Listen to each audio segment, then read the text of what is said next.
eu acho que o benefício não substitui o salário, né? Ninguém vive só de benefícios, né, gente?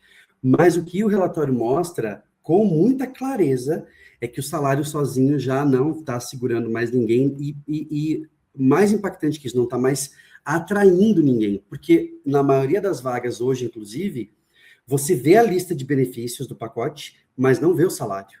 Então, o benefício é uma das primeiras pistas que a pessoa candidata vai ter para aquela vaga na qual ela está pensando em se inscrever, né? Eu vou contar rapidamente, mas eu conversei com um amigo meu, que é um pouco mais velho que eu, e que pegou aí os anos 80, os anos 90 no trabalho. Ele falou que um dos benefícios que ele tinha, um dos primeiros empregos que ele trabalhou, era uma coisa chamada pager, que no Brasil o pessoal conhecia como BIP. Quem não souber, dá um Google depois. Mas ele falou que era muito chique aquilo. E aí eu falei, poxa, como os benefícios mudaram ao longo do tempo, né? Graças a Deus, os benefícios são outros, né? Como um diferencial competitivo. No começo do capítulo de retenção, a gente fala, gente, que o diferencial competitivo para os próximos anos não está mais na fórmula salário mais benefício tradicional. O que o mercado aponta para benefícios realmente úteis no dia a dia. Quem já não pegou uma vaga que olhou e o benefício tinha, assim, era muita coisa, né? Um tempo atrás lembram aquele, era sala de descompressão, sala de jogos. Que hora você vai conseguir jogar, meu Deus? Como que você vai pegar e vai jogar um Uno 3h30 da tarde? Não tem condição, né? Então, que benefícios realmente são úteis pro dia a dia, para as condições flexíveis de trabalho, para a minha condição de trabalho como peça central da estratégia para me atrair e me reter, né, na empresa. E aí vem os dados que reforçam tudo isso, né? Tem o estudo da Glassdoor, que mostrou que 57% das pessoas trabalhadoras, quase 6 em cada 10, levam em consideração o pacote de benefícios antes de aceitar uma oferta. Então, na prática, quando a pessoa recebe uma proposta, ela não vai só estar olhando o valorzinho daquele PDF, não. Ela vai olhar todo o conjunto, plano de saúde, flexibilidade, apoio à família, né? Bem-estar. E claro que isso vai mudar de acordo com o olhar. As minhas necessidades podem ser diferentes das suas, né? E a gente viu também, numa outra pesquisa da Harvard, que mostrou que empresas com benefícios corporativos diferenciados têm uma taxa de turnover voluntário 20% menor. 20% é um número muito grande, gente. Benefício não é só custo. Ele está aparecendo cada vez mais ligado à decisão de ficar naquela organização, né? É o que você falou, quem que não ama um bom benefício? Então, a gente tem uma leitura muito bonita disso. Os benefícios deixaram de ser um instrumento de compensação e viraram símbolos de cultura e de valor humano. Num mercado que gira muito, com muito job hopping, eles estão cada vez mais funcionando como âncora emocional e âncora simbólica entre a pessoa e a empresa. Por quê? Porque eles se conectam com aquilo que eu tenho buscado hoje, com o que você tem buscado hoje, que é cada vez mais equilíbrio entre vida pessoal e profissional, flexibilidade, saúde mental, né? Nunca se falou tanto sobre saúde mental, autonomia e pertencimento. Salário é a base do acordo e vai continuar sendo. E os benefícios são o que dizem, na prática, como que essa empresa cuida de mim. E aí é que muita gente vai decidir se ela vai optar ficar, se ela vai entrar, enfim. Ou se ela vai voltar a olhar para o mercado de volta, né? Perfeito, Gil. Assim, eu lembro quando a gente estava construindo o relatório, surgiu um debate muito interessante entre nós três, que era o quanto os benefícios conversam com a realidade da pessoa colaboradora. Será que não é legal ter um benefício que incentive o consumo da cultura? Será que isso não é bacana? Será que isso não vai ser mais útil na vida dela? E aqui entra a minha pergunta, que eu acho que é muito sobre...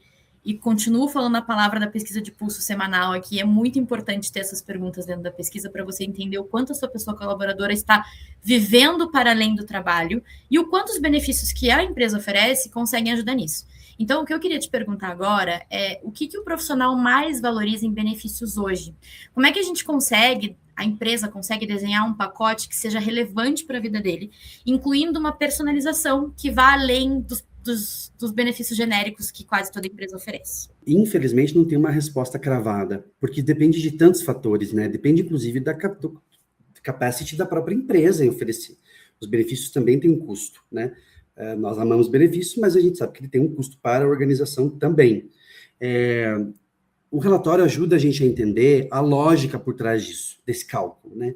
Um pouquinho, assim, especialmente do ponto de vista das empresas, que cadastram suas vagas lá na GUP para poder fazer esse processo de recrutamento.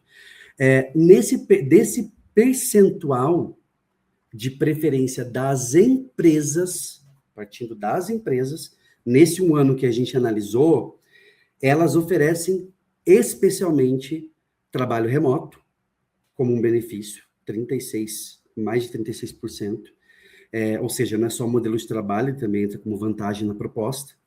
Um pacote de auxílios, e aí auxílios, gente, entra tudo, alimentação, transporte, creche, educação, né, auxílio de educação, essas plataformas ligadas à saúde, enfim, saúde mental, né, saúde física, home office, então 26%.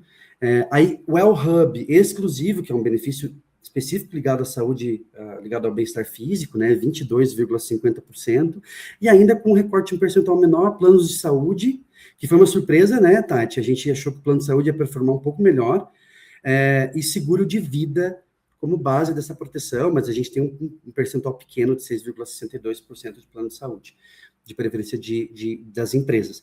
Isso já conta uma história. Os benefícios misturam trabalho, bolso e bem-estar, cada vez mais, né? Especialmente bem-estar. O que a empresa quer não é só o que a pessoa quer, desculpa, não é só um vale a mais, né? Um outro vale. Ela quer sentir que a empresa está ajudando ela a cuidar da vida dela para além das 8 às 6 da tarde, né? E nos últimos anos, essa percepção de valor tem mudado e deixou de ser baseada só nesse salário / cargo, né? Os profissionais, especialmente gerações mais novas, né, passaram a avaliar esses benefícios e considerar isso, o quanto que isso tem a ver com o equilíbrio de vida, o quanto isso tem a ver com a minha autonomia, o quanto isso tem a ver com o meu pertencimento. Então, como é que a gente vai além, né, do pacote, que é o que você me perguntou, do pacote padrão, né? Eu resumiria em 4 perguntas básicas, que eu acho que fica de lição de casa para todo mundo. O que é inegociável na minha empresa?